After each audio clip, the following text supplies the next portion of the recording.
Want to take a little bit more time tonight, not just to show you Colorado's encouraging COVID-19 trends, but to talk about whether we are overdue as a state for a conversation about lifting and loosening some restrictions.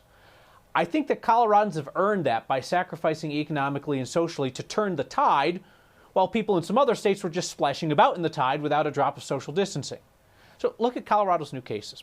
319 new cases today, trending down again from our smaller peak that we saw in July.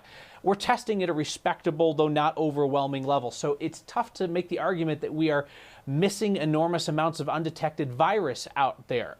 The positivity rate is proof of that. If our testing was woefully inadequate, you would expect that the percentage of tests coming back positive would be well above 10%. We're under 3% today, have not been above 5% coming back positive since May.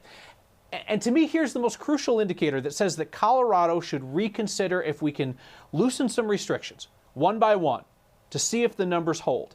It's hospitalizations, all right? 170 people are in the hospital in Colorado with COVID-19 today. That about holds steady from yesterday, and that number has been on a steady decline for weeks now.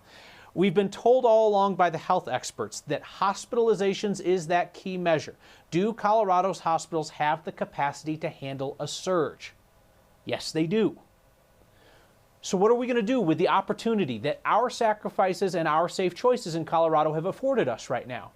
I'm not speaking only about the decision to reopen schools. That is a really complicated decision. It's a massive shift that's almost certainly going to move the numbers when it happens.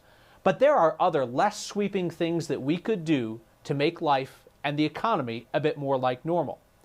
If Coloradans are willing to continue wearing masks and social distancing, the numbers suggest that the governor and the state's health experts should be having an open discussion with us about which restrictions can be relaxed, because we have a track record of responsibility in this state, and we have the capacity in the healthcare system to handle a blip of increased cases if we were to recalibrate our approach.